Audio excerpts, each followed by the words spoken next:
یہ مہینہ اپنی ڈیسٹینی کو بدلنے والا مہینہ، یہ مہینہ اپنی تقدیروں کو بدلنے والا مہینہ۔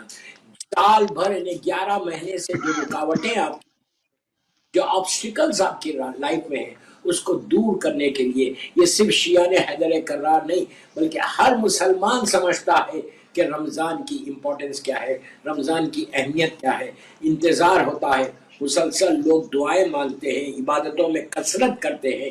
اللہ سب کی عبادتوں کو قبول کرے بحق محمد وآل محمد۔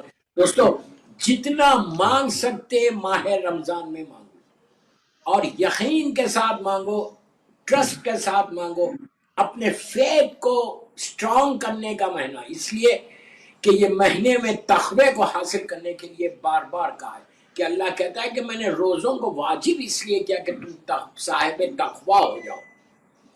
تقوی یعنی پائس کا بننا، پائس ہونا، اپنی ساری گناہوں کو معاف کرانا۔ جب گناہ معاف ہوں گے تو انسان پائس بنے گا، گناہ معاف ہوں گے تو آپ کے پاس تقوی آئے گا۔ اور ہم تو مولا کے ماننے والے ہیں۔ امام علی کے بارے میں ان کے ناموں میں سے ایک نام ہے کہ علی امام المتقین ہے۔ امام علی متقین کے امام ہیں، کسی اور کے امام نہیں ہے دوستو، غیروں کے امام نہیں ہے، میرا مولا متقین کا امام ہے۔ کہ جتنا تم تقوی کو حاصل کر سکتے، تقوی کو حاصل کرنے کے لیے کئی چیزیں ہیں، کئی اعمال ہیں، کئی عبادتیں ہیں۔ نماز شب پڑھنے سے بھی تقوی کو حاصل کر سکتے ہیں۔ قرآن مجید میں ایک جملے میں آگے بڑھا، اگر موقع ملا تو ڈیٹیل میں جاؤں گا کہ یہ پہلے 10 دن کی ٹاپک ہے جو میں یہ دعا کے اس پہ پڑھا، اس لیے کہ سیکنڈ جو عشرہ آئے گا وہ مغفرت کا ہے، اور جو تھرڈ عشرہ ہے وہ آخرت کا ہے۔ یہ رحمت کا عشرہ ہے۔ پہلا 10 دن تو صرف رحمت ہی رحمت ہے اللہ کی۔ میں تو کہتا ہوں 365 ڈیز 24/7 اس کی رحمت ہے۔ اللہ اپنی رحمت سے کبھی کسی کو محروم نہ کرے، اور رحمت ایسی ہے کہ ہیئر اینڈ ہیئر آفٹر رحمت ہے۔ یہ نہیں ہے کہ جب تک آپ کے جسم میں روح ہے، جب تک تم سجدے کر رہے وہ اپنی رحمت کو نازل کر رہا ہے، ایسا نہیں ہے۔ اس نے اپنی ذات کے اوپر رحم کو واجب کر دیا۔ وہ کافر کو بھی دیتا، مشرک کو بھی دیتا، مسلمان کو بھی دیتا، ایمان والوں کو بھی دیتا۔ اس کا کوئی یہ کنڈیشن نہیں ہے کہ تم مجھے مانو گے تو میں تم کو روٹی دوں گا، اگر تم نہیں مانو گے تو میں تمہاری روٹی کو بند کر دوں گا۔ نہیں، وہ اتنا کریم، اس کے کرم کا اندازہ اگر انسان کو ہو جائے نا تو 24/7 وہ اپنے پیشانی کو زمین پہ رکھ کے اس کا شکر ادا کرے۔ اسی لیے سورہ رحمان میں کہتا ہے فَبِأَيِّ آلَاءِ رَبِّكُمَا تُكَذِّبَانِ، کن کن نعمتوں سے تم انکار کرو گے۔ اس ماہ رمضان میں پہلے تھوڑا سا قرآن مجید کے ایک سورے کے بارے میں بتا دو کہ قرآن مجید کا یہ موسم ہے، رمضان کو کہتے ہیں کہ موسم ہے قرآن پڑھنے کا۔ اسی لیے آپ ہر جگہ دیکھیے کہ قرآن مجید کی تلاوت ہوتی ہے۔ جتنا تلاوت کر سکتے، جتنا پڑھ سکتے، کم از کم ایک سورہ پڑھو، کم از کم نہیں پڑھ سکتے ٹائم یہ تو ایک رکوع پڑھو، لیکن پڑھو قرآن۔ اور اس میں ایک سورہ آج میں دے رہا آپ کو، سورہ جن۔ گھبراؤ مت سورہ جن سن کے۔ سورہ جن ایک بہت ہی ریکمنڈڈ سورہ ہے قرآن مجید میں، اور یہ سورہ کا نمبر کیا ہے؟ یہ نمبر کبھی نہیں بھول سکتے آپ، 72 ہے، 72 ہے۔ سبحان اللہ۔ سورہ جن وہ 4 سوروں میں یہ ایک سورہ 5واں ہے۔ پرانے قرآن مجید میں 5 جگہ جو سورہ جس میں جو خل سے شروع ہے، لائک 4 سورہ خل ہے، اور یہ سورہ جن بھی خل سے شروع ہو رہا ہے۔ سورہ جن کے بارے میں یہ کہا گیا کہ یہ سورہ، میں انشاءاللہ نزول کے بارے میں کل بتاؤں گا کہ کیسے نزول ہوا۔ یہ مت سمجھو کہ سورہ جن پڑھنے سے جن تمہارے قریب آ جائے گا۔ جن کوئی قریب نہیں آتا، ایسا نہیں آتا، unless you do something wrong۔ اللہ مجھے معاف کرے، اللہ مجھے معاف کرے۔ سورہ جن بہت ہی لیکن اس کے بارے میں کہا گیا کہ اگر قرآن مجید کا یہ سورہ تم رمضان میں تلاوت کرو، سورہ جن، اور زیادہ کوئی بڑا سورہ نہیں ہے، 28 آیتیں ہیں اس میں، 28، تو تم جنوں سے بھی دور ہو جائے، خراب جنوں سے، جو جن خراب ہیں ان سے تم دور ہو جاؤ گے، اور اہل بیت سے تم قریب ہو جاؤ گے۔ دیکھیے ہم کو تو گھبرانے کی ضرورت ہی نہیں ہے، ہمارے اوپر محمد اور آل محمد کا سایہ۔ آپ درود پڑھ کے، صلوات پڑھ کے جن سورہ اسٹارٹ کرو، آپ کے اوپر ایک رحمت کا شیڈ، ایک بلیسنگ کا شیڈ ہے۔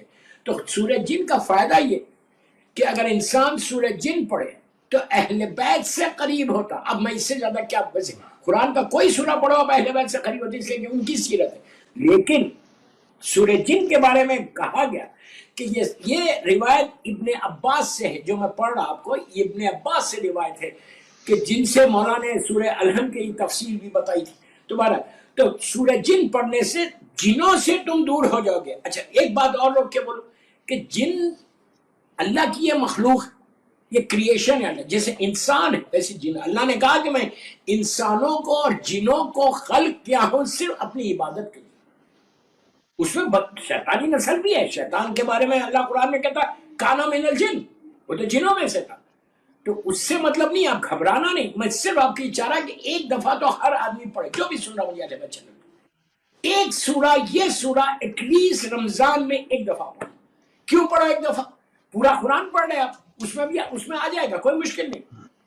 لیکن یہ سورہ اگر تم اب شروع کرو، آج صرف 28 آیتیں، تو تم یہ جو اللہ کا کریشن ہے اجنہ کا جو کریشن ہے وہ کاؤنٹلیس ہے. جیسے انسان کے بارے میں آپ بول سکتے ہیں کہ اس وقت اتنے انسان موجود ہے پوری دنیا میں، اپروکسیمیٹلی یہ بتا سکتے ہیں کہ اتنے اللہ کی مخلوق.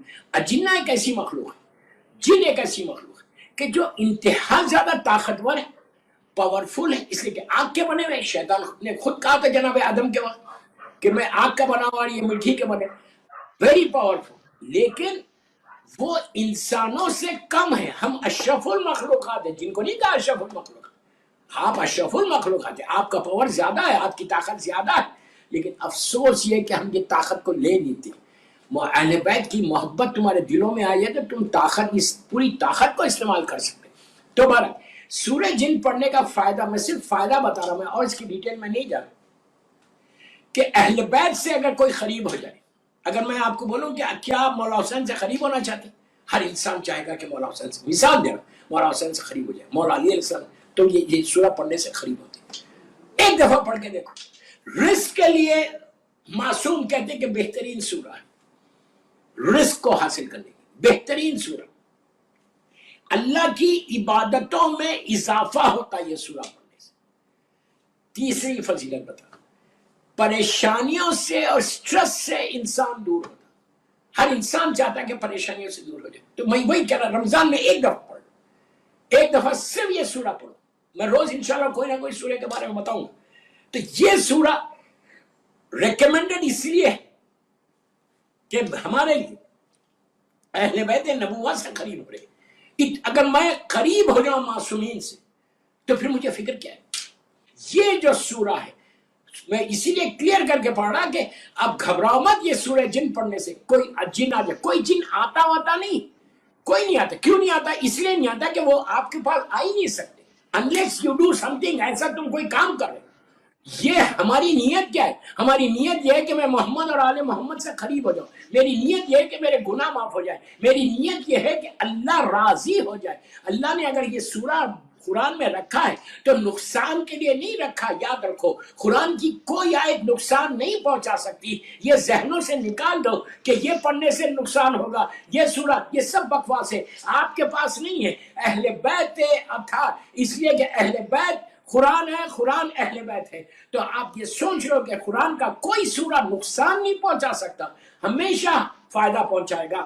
تو اور یہ نہیں کہا گیا کہ تم یہ سورہ مت پڑھو. قرآن کے پورے 114 سوروں میں 113 سورے پڑھو اور یہ سورہ مت پڑھو. نہیں، قرآن مجید ہے، اللہ کا کلام ہے. اور یہ سورہ نازل ہونے کے بعد تم اس مخلوق سے دور ہو جاؤ گے اور تم اہل بیت نبوہ سے قریب ہوگے. ہمارا انٹینشن اس رمضان میں یہی رہنا کہ میں اہل بیت سے قریب ہو جاؤں، میں محمد اور آل محمد سے قریب ہو جاؤں. اس لیے کہ تم ان سے قریب ہوگے تو تقویٰ خود بخود آئے گا، تمہاری دعائیں خود بخود قبول ہوں گی. نظر کرم پروردگار زیادہ اس پہ پڑتی ہے جو اہل بیت نبوہ سے قریب ہوتے ہیں. واہ واہ. عام مسلمانوں کے اوپر نہیں ہے، وہ نظر کرم نہیں ہے اللہ کی. لیکن جو اہل بیت سے قریب ہوں گے اس کے اوپر نظر کرم ہوگی. اور نظر کرم پروردگار اگر ہم، تو اس سے بہتر کیا ہے. اور یہ موسم قرآن مجید کا ہے. رمضان میں ایک آیت پڑھنے کا اتنا ثواب، ایک آیت پڑھنے کا. عام دنوں میں مثال کے طور پہ ایک آیت کا ایک ثواب مل رہا، ایک نیکی لکھی جا رہی. مثال دے رہا ہوں. اور رمضان میں پڑھو گے 10 بھی مل سکتے، 100 بھی مل سکتے. ہم کو صرف یہ رمضان میں یہ سوچنا چاہیے کہ میں کیسے حاصل کروں سب، کہاں کہاں سے حاصل کروں، انہیں چشمے بہ رہے، اب جا کے لینا ہمارا کام، لیکن اس کے لیے آپ کو وہ ساری چیزوں کو دیکھنا ہے کہ آ رہا کہاں سے. تو کوشش یہ کرو کہ روزے بھی قبول ہو جائے اور رحمت خدا بھی تمہارے اوپر نازل ہو جائے. ایک سلوات پڑھ لیں محمد والے. رمضان میں یہ سورہ، میں انشاءاللہ کل ایک اور سورہ کا بولی، یہ سورہ میں جیسے آپ 4 خل پڑھتے، یہ سورہ بھی خل سے شروع ہے. کوشش یہ کرو کہ وہ 4 سوروں کے ساتھ خل کے ساتھ یہ بھی پڑھو. 4 خل کے بارے میں کہا گیا کہ ماہ رمضان میں جتنا کثرت سے پڑھ سکتے پڑھو. سورہ توحید ہے، سورہ قل یا ایھا الکافرون ہے، جتنے سے یہ ضرور پڑھو، اس لیے کہ اس سے بھی تم اللہ سے قریب ہوگے، اس سے بھی تم کو تقوی حاصل ہوگا. تو کم از کم مثال کے طور پر آپ لیٹنے جا رہے، سونے جا رہے، سونے رمضان میں سونا بھی عبادت ہے، بیٹھنا بھی عبادت ہے. تو جب آپ سونے جا رہے تو 4 خل پڑھ کے سونے سے پہلے 3 مرتبہ تو سورہ خل ضرور پڑھو. سورہ خل پڑھنے سے ایک قرآن مجید کا پورا ثواب ملے گا، پورے قرآن مجید کا ایک ثواب. لیکن مطلب یہ نہیں کہ آپ قرآن مجید نہیں پڑھیں گے، آپ قرآن مجید بھی پڑھیں گے اور یہ بھی پڑھیں گے.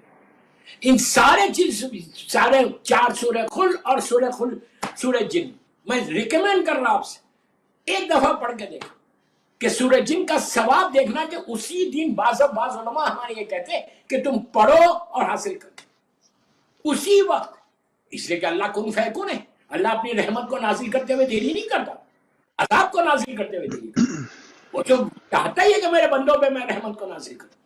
اور تو آپ دیکھو، پڑھ کے دیکھنا، اگر آج نہیں پڑھ سکتے کل پڑھو، کل شب جمعہ بھی آ رہی تو اس میں پڑھو. پڑھ کے اچھا بہترین کیا ہے، پڑھ کے آپ یہ دعا کر سکتے ہیں کہ اس کا ثواب میرے محروم ماں باپ کو دے دو، میرے بھائی بہنوں کو دے دو، سارے مرحومین کو بخش دو، اور اہل بیت سے خرید کر دے. پروردگار تو مجھے اہل بیت سے کر دے، میں محمد اور آل محمد کی حفاظت میں آ جاؤں، ان کے دائرے میں آ جاؤں، ان کی رحمت میں آ جاؤں. یہ اتنا فائدہ ہے یہ سورہ کا. کل اگر انشاءاللہ موقع ملا اس کے اوپر اور ڈیٹیل میں بولوں گا. آج بس اتنا سورہ جن کے بارے میں کہ سورہ جن ریکمینڈڈ سورہ ہے ماہ رمضان کے فرسٹ 10 ڈیز. فرسٹ 10 ڈیز میں کبھی بھی پڑھو، دن میں پڑھو، پورے رمضان میں پڑھو، کوئی مشکل نہیں. پورا قرآن پڑھنا ہے، اس میں یہ ایک سورہ، اور 4 جو خل ہے وہ 4 خل پڑھنے کی کوشش کرو. اس لیے کہ دوستوں میں یہ چاہتا کہ جتنے لوگ روزہ رکھ رہے ہیں دنیا میں، جہاں اتنے ہزاروں لوگوں کی پریشانیاں ہیں، ڈیفرنٹ پریشانیاں ہیں. اللہ ان پریشانیوں کو رمضان میں ایسا صاف کر دے کہ سارے مولا کے چاہنے والے ایٹ لیسٹ کچھ تو سکون ملے. یہ نہیں کرو کہ رمضان آیا اور رمضان چلے گیا، ہم نے کوئی رحمت نہیں. اس سے بڑا کون؟ ہمارا حساب کیا ہے؟ ہم سب دریا کے سامنے کھڑے ہوئے، ٹھنڈا پانی دریا میں، اور میں کہہ رہا میں پیاسا ہوں، میں پیاسا ہوں. پانی سامنے، ہاتھ میں گلاس ہے، گلاس آف واٹر ہاتھ میں، اور میں پکار رہا کہ میں پیاسا ہوں، میں پیاسا ہوں، میں پیاسا ہوں، میں پیاسا ہوں. ایک بچہ بھی دیکھے گا تو بولے گا کہ مولانا پانی پی لو، تمہاری پیاس بجھ جائے گی. لیکن ہم کو پینا نہیں، ہم اپنے اسٹائل سے کام کر رہے. 14 معصومین تمہارے پاس ہیں، 14 معصومین تمہارے پاس ہیں. اتنے 14 دروازوں کو رکھ کے ہم پیاسے ہیں، پھر عبادت قبول نہیں ہو رہی. تو کوئی ریزن ہے جس کی وجہ سے یہ مسئلے ہو رہے.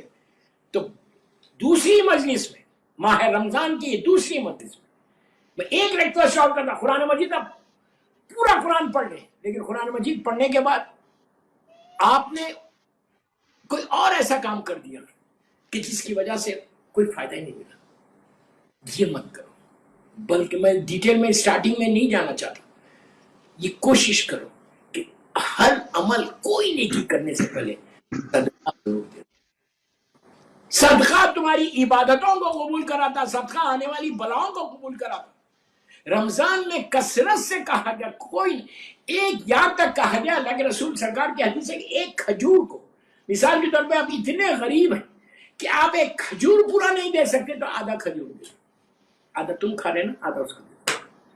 صرف یہ چیز بتائیے کہ دو، جتنا دو گے اتنا ملے گا، جتنا انویسٹ کرو گے اتنا ملے گا. وہ اتنا بڑا کریم ہے، اتنا بڑا کریم ہے.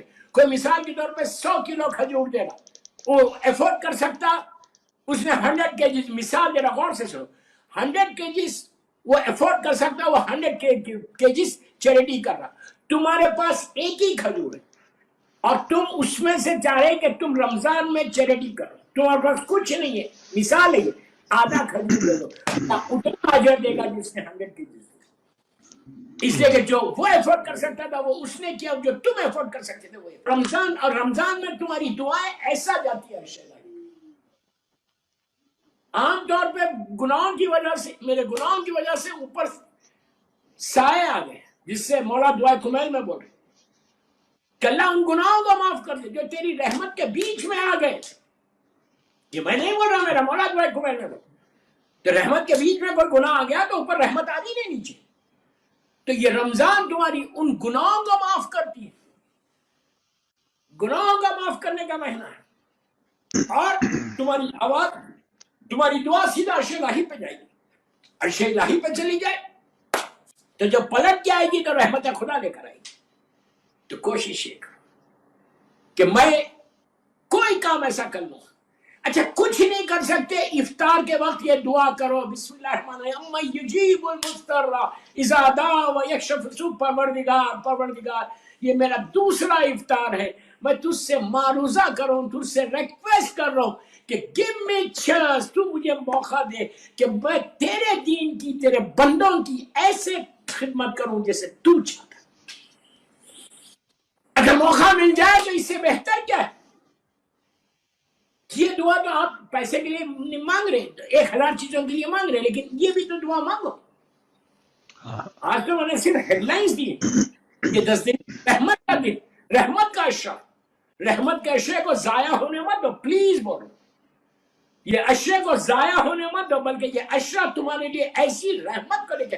اور don't wait for the 10th Ramzan کہ 10 دن کے بعد رحمت آئے گی. نو، 24/7 اللہ کی رحمت رمضان میں نازل ہوتی رہتی ہے. اور جب رحمت نازل ہو جائے تو اتنی رحمت لے لو کہ مولا کے قریب ہو جاؤ. سب بات پڑھ لیں.